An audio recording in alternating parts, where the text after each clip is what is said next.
Good afternoon, ladies. I'm so happy to be with you this afternoon. My name is Lucia Soria, and I am here representing the National Association of Women in Construction, Miami, Chapter 41. You know, it's Women's History Month, and although we had a WIC Week celebration of just 1 week, we have extended it, thanks to our partners here, to this third segment. So I'm very happy to be with you, and we're going to talk construction today. So let's get right to it. Why don't we introduce each other and tell us a little bit about what you do currently at your job? Hi, my name is Diadenys Nodarse. I am the CEO of US Floors, and we do retail flooring for our customers here in South Miami. Very interesting job, as we can watch a house go from absolutely nothing to just being a beautiful house afterwards. Well, I look forward to hearing a little bit more about what you do and your customer base and some of the issues that you are experiencing now. Yes, Omayra, thank you. tell us a little bit about yourself. I'm Omayra Guedes. I'm the owner of Rock and Rose Lawn Care down in Homestead. And we service properties all throughout South Florida and Central Florida. And I am kind of the behind the scenes administrative work as well as the field work that has to do with trees. So I'm an arborist. Oh, that's very cool. And we'll be talking a little bit about different experiences that you've had in the industry. Jennifer? My name's Jennifer Jaikissoon. I'm with Brightview, and I handle all the business development for South Florida. So Brightview is actually a national landscape company, and we handle the installation for landscape irrigation and pavers. Excellent. Well, you know, we've been talking to various ladies in the last couple of segments. We've had project managers.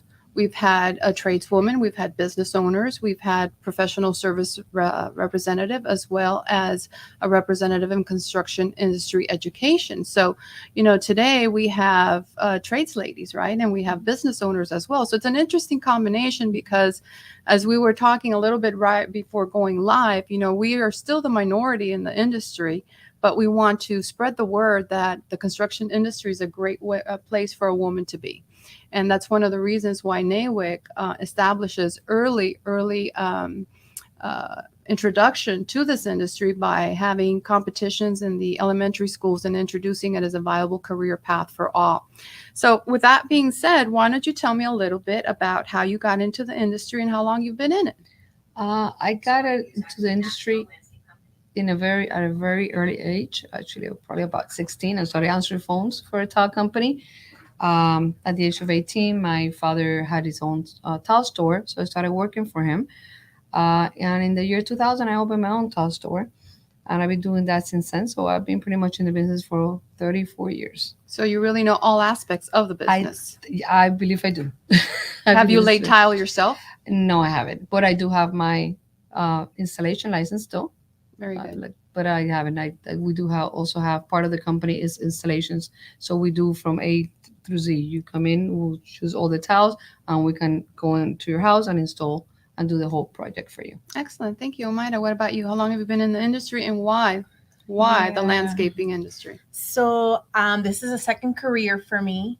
I was a special education teacher for Miami-Dade County Public Schools. I worked for 18 years with children. My husband decided to open up a landscaping company, and about a few years into it, it got busier and busier, and it grew and it grew. So what better team than, you know, us together to grow this company? But really, I feel that this teaching just set me up for running a company, for educating my employees. It's the same skills. You just have to transfer it to a different setting. But yeah, and I love it. Well, 100% agree with you. As a former educator myself, I truly understand that all the things that we use in our skill set as a teacher completely can relate to this industry, the management of folks, right? We're managing children, we're managing parents. So being able to take that skill set and managing a business, employees, clients, and so forth just lends itself really nicely. So all the teachers that are out there, if you want that second career, please come on into construction with us. Jennifer, what about you? So I started in landscape and construction. I actually met the owner of this landscape company previous from Brightview, and he hired me for marketing for their tree farm. And at that time, it was kind of like a recession back in 2012, and things were coming back. So I was able to learn estimating, and I handled all their business development. So that's how I kind of started with them, and then I transitioned to Brightview about 2 years ago. So it's interesting that you made a mention of all the different opportunities you already had with Brightview. So take us a little bit more in depth into the positions that you've held within Brightview and what's been your favorite so far. Well, I've actually been with Brightview just strictly business development, but I've learned about doing, I've done estimating. So I know how to take it from, bid, getting it from the ITB to getting it through the plan and getting it through the process of getting it priced out and sending the proposal out. And also when I was at the other company, I handled permits. You could do permitting as well as project submittals. So I was kind of like a project engineer too. And I was able to train and hire those positions when the company got bigger. Excellent. So, that experience has helped you mentor others in the industry to Yes. grow Yep. and improve their career opportunities. Omayra, as a business owner and former educator, I know that when you go into business for yourself, right, it's all kinds of hats that you have to wear and you Most have to roll up those sleeves. What have you had to do for your company, Rock and Rose, from the inception of getting in there? What kind of jobs have you learned to do? So in the beginning, it was strictly just the basics: how to schedule a team, what materials are needed for the job, even what is this plant? Because in the very beginning, it was not my field. I knew I enjoyed plants and trees and being outdoors, but I didn't know the business part of it. So at each step, as the company grew, you have to then become a little bookkeeper. You have to become a CPA in a sense. You have to learn insurance. You have to learn, out in the field, what are the things that trees and plants need to grow, then irrigation. So as you grow in the business, and I'm sure it happens to all of us, as we grow, we learn more and more and more, and then we apply it to really every area of our business. One of the things I think that construction and landscaping offers is that flexibility to be inside, outside, and it gives that variety. Well, that's interesting you mentioned that because I will get to that question eventually. What about you? I know you started as a receptionist and you're a business owner. You worked for dad. So that's, sometimes working for family is tough, Right. but it's a great learning opportunity. It was a great learning opportunity. Definitely was. I remember when I was 18 and started working as a salesperson in the showroom. 2 years later, I was already the manager of the whole company. I was actually the youngest person in the company, and I was managing 13 men at that time because we didn't have any other women working, and they were all even older than me. So it was but I did learn, and that prepared me to eventually open my own company. And from there, like you said, when I started, I had to do everything. I had to, from the sales all the way to driving a forklift and getting merchandise on and off a truck. So you got to learn everything. You become an accountant, you become a sales, you become insurance, you become somewhat of a lawyer too, right? Because you have to yeah. read those contracts and you have to interpret my language. husband sometimes says, well, he's my wife, my CPA, my attorney. You kind of become all that to be able to. Then of course I have my brother on board too, and little by little everybody kind of start handing hats out, but still you do have the handle, like still to the day, if you have to change tires on the truck, it still has to go by me. So even those little things, and which eventually I'll be transferring over hopefully to my youngest daughter, and which is very proud, and she's also a woman, but she has to learn all that because it's a very, there's many hats to be able, but we can handle it. I think we've shown it, and we still learn every single day. We learn. I believe you're right. I believe we don't stop learning, right? And as business owners or women in a certain position, we need to know exactly what our staff and employees need to know, right? Because as business owners, we have to protect the bottom line. Yes. We have to meet schedules, and that schedules equate to making money or not making money. So with that being said, having the knowledge of everything that happens within the company is very important. You can't do it all yourself, but it allows you to know the skill that you need to then hire the Omayra touched on the field versus the office, right? So in my personal position, I'm very, very much office, but I love visiting all the sites, and I love talking to my clients, and I like seeing the progress. It's very important to me. What about you? Do you prefer the field or the office? Actually, I like both. The problem with me has been that I've been so busy in the office that I haven't been able to get on the field as much as I would like to. And that's one of the reasons was my daughter is joining, so she can do most of what I do, so I can be out on the field and enjoy what I do. I like to visit customers. I like to see the end, like from the beginning and then the end product. And it's so, I would say, proud that you see it in the customer's face. Oh my God, I'm so happy. I couldn't have done it without you. And this was so much easier than I thought. And I love that. So now I do like both, but I just because of the many hats and the time, you can't do it. So now hopefully I'll be able to do that other part sooner than later. I think that also builds such a trust factor, right, with your clients. Yes. The fact that, you're engaging them in the business development. Yes, you're moving forward, but that, face to face, that I do care about your project. I don't care about the size, whether it's, a 1-bedroom or if it's, a high rise. I treat it with the same respect and importance, builds that trust. And there's nothing better that at a certain stage in your career to have your word and your reputation be your calling card, right? And they know that they can come in and you can get the job done for them. So building that trust is very important. Omayra, field or office? Depends on the day. If it's raining, I might have to pick the office. But I do enjoy both. There's nothing like, we live in one of the most beautiful places and cities in the world. Yeah. And just to be outside or visit, something, a beautiful building coming up, and then you see each step of the way, that field work, I think is super important for sure. Absolutely. I mean, this is kind of funny what I'm going to say, the analogy of, of this beautiful building, but the landscaping is the makeup, right? We can be all dressed up, but once we add that little bit of makeup, it just makes the entire outfit. Same thing, right? With construction, you're right. We have the ability to be in a place that's so lush and to show off our beautiful city with beautiful landscaping. I can certainly see why being on the field on a non-rainy day is probably your choice. Jennifer, what about you? So, business development's a little bit different. We're not, when the project starts, we're not in the field so much, so I like a combination.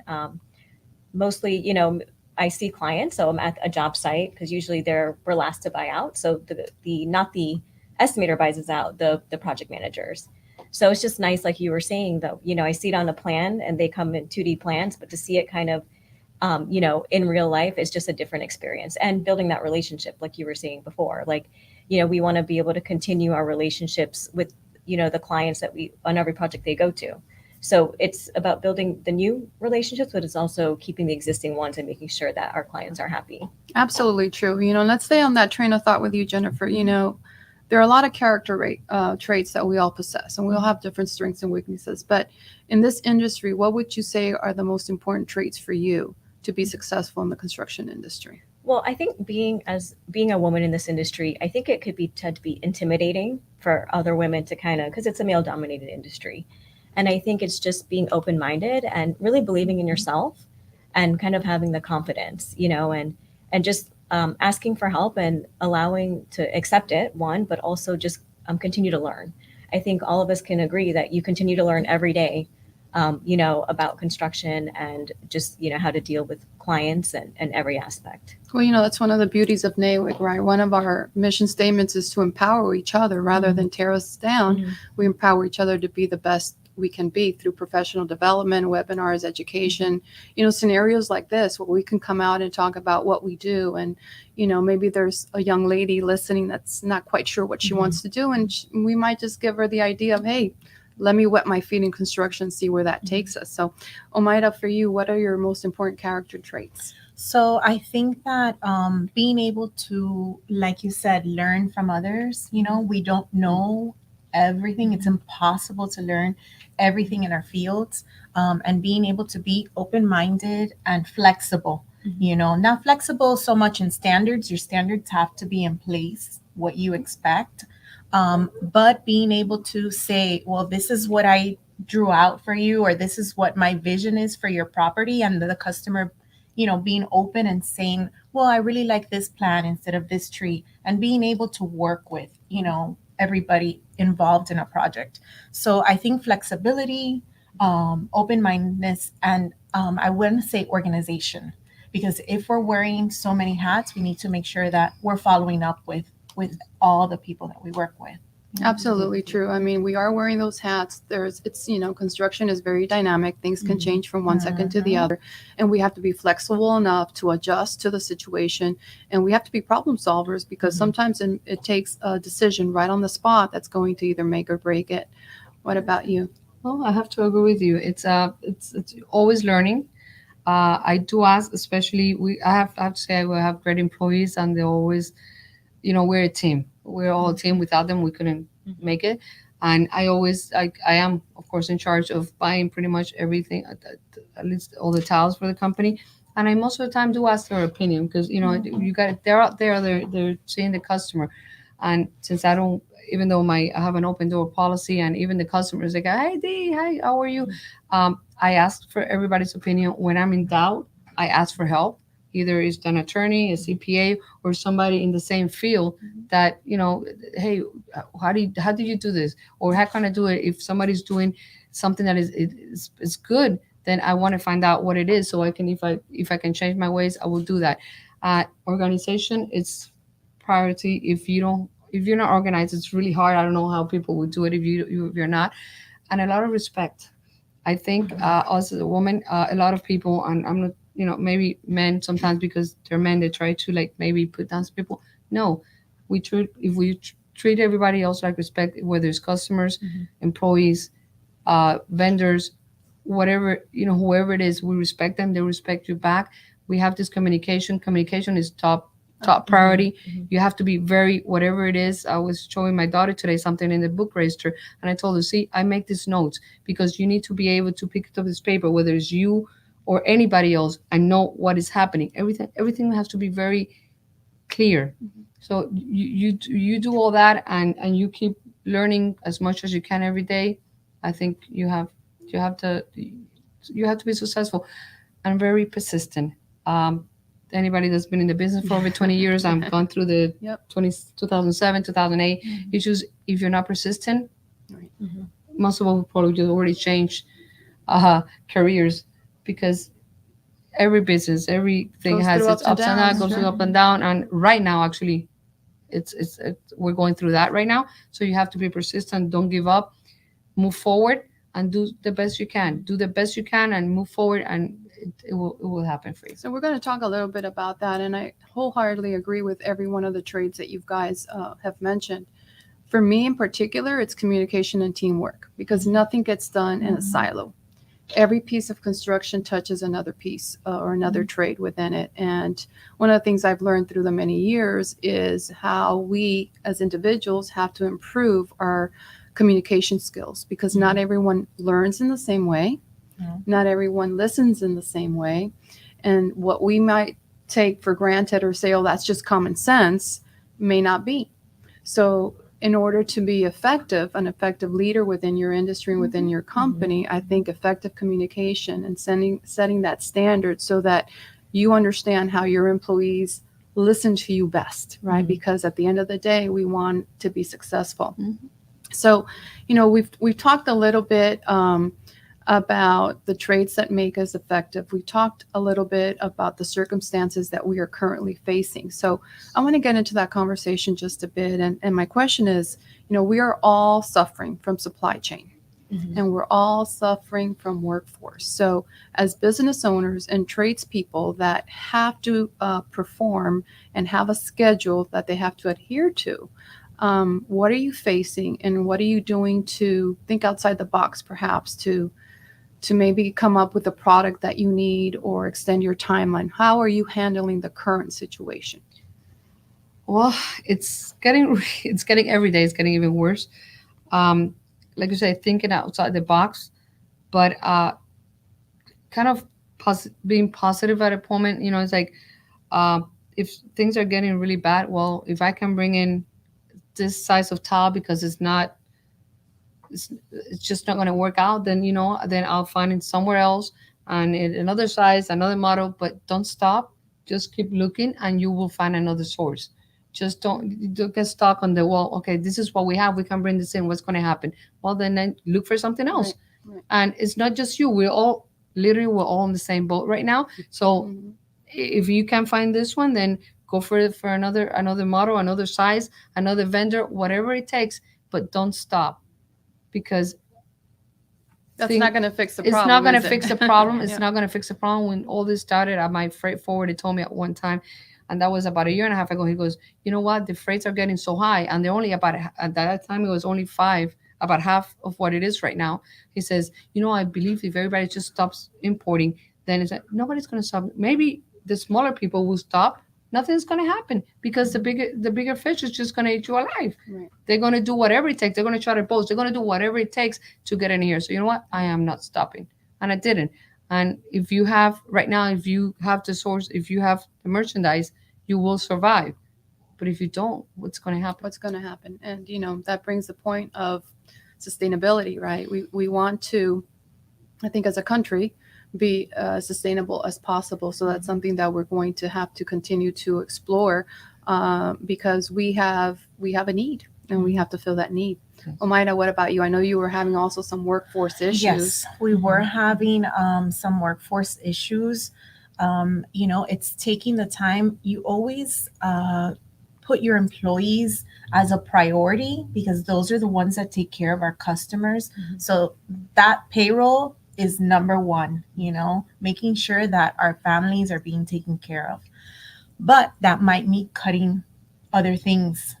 So at some point, I'll just give you an example. We were training our crews to do, let's say, certain types of properties. Commercial properties are a little bit different than residential properties. So now those crews are being trained in all areas, so that we can save and not pass on the bill to our customers in higher gas prices and things like that. So that way our schedules are very tight knit in location, and being able to cut costs wherever we can that doesn't affect, our employees and our customers, and being able, we've increased our pay for sure, because we want to retain our best employees. Sure.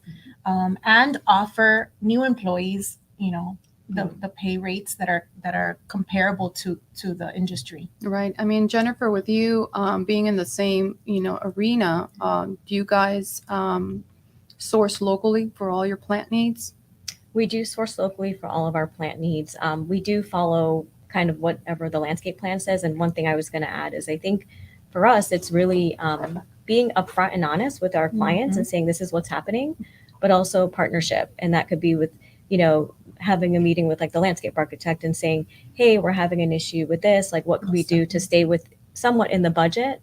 And we can just maybe get something that is comparable and won't compromise their design intent. So I think for us, it's, partnering and being upfront with our clients and saying this is where we're at. Because usually for us in construction, we're 2 years out, it could be. Mm-hmm. So we get a contract today and then, we're not installing till 2 years later. So it's continuous communication with that team. Yes, I agree that, that transparency is so important, right? Because we're dealing with daily changes that's affecting our proposals, that's affecting our schedule and so forth. So that transparency, especially when you have folks that are, even though it's a national issue that we're having, you're having folks investing from different parts and they don't understand that, hey, that might take 6 months down the line. So yes, the communication, the transparency. So I'm happy to see that you're all working and looking outside the box for solutions, right? Because like you said, we can't stop. We just have to find a different way to move forward. So the last question that I want to talk to you a little bit about, because time is coming to the end, is community service. I believe very highly in community service. It's a big love of my life, because I think, we have been so blessed along the way. We've had great mentors, we've had great opportunities, and I think that paying it forward is just the right thing to do. So let's talk a little bit. Jennifer, let's start with you. What community service does Brightview or you personally perform that you feel is impacting our community? So I'm actually the chair for the Future Leaders for, it's called CASF, which is a Construction Association of South Florida. And so some of the things that we're doing is that we're trying to bridge the gap between general contractors and subcontractors, where the GCs can come into the subcontractors facility and do like a lunch and learn. Also, one thing I'm passionate about is mentorship. Hopefully we can work together something in NAWIC. As well as we do Urban Land Institute, which is ULI. And within Brightview, we have something called GROW, which is all the women get together nationally. And we might do maybe a seminar on self-improvement or, confidence as well. That's fantastic Yeah. because we do have to plan for the future, just like you're doing with your daughter. We have to plan in order to continue having an industry that's viable, that can provide financial independence for those in it. Omayra, what about you? So we're based in Homestead, which the majority of our employees live there. So we try to focus on small community projects, local athletic teams, some of our own employees, their children are in sports. So we try to always engage with whatever is going on in our community right in Homestead. And I think that's important for me because I get to see those results right away, every day. And that's super important, I think, for any business. Like you said, we're so blessed that we get to work in one of the most beautiful places on earth. But there's some disparity, in the people who own Miami and the people who live and work in Miami. So being able to provide, to the community is super important. Thank you for sharing. What about you? Well, I'm pretty much right here. We're a small business. We're based in Color Bay. Most of our employees are Miami-based, Color Bay. And we are also family. I have a lot of family members working for me. So it's kind of helping them out and their children. When we have kind of a young crowd too that have just been recent parents. So we help them out as much as we can. We've donated to some churches, like if they need flooring, things like that. If we can help out, we have anything, then we'll help them out like that.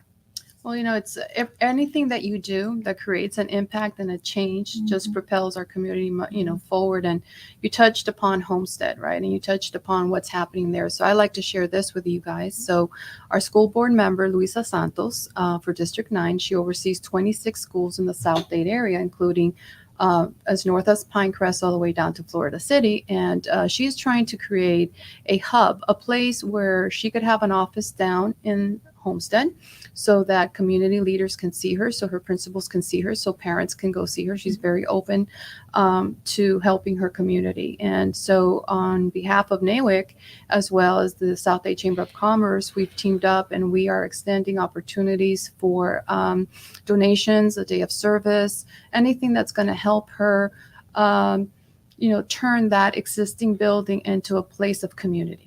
So we will share that information with you. But from a business perspective, I love the idea of having a reverse, having the GCs come and sell themselves to the subcontractors, right? Because typically we're all subcontractors in a world where we have to sell our product, sell our service to a GC.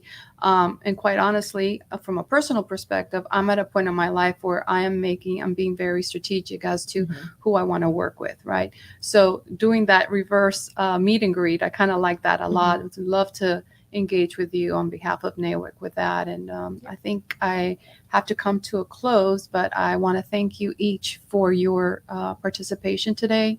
I think what you're doing and what you're showing other women of what they can do and be is very important. I thank you for your time. And I certainly hope that this is not the last time that we meet to impact our community greatly. On behalf of the National Association of Women in Construction, we do have a forum coming up in Orlando at the end of April. And it is our mission to empower you to keep doing the beautiful things that you're doing in your community and to empower each other through professional growth and development. So thank you for being with me today. Thank you for having us.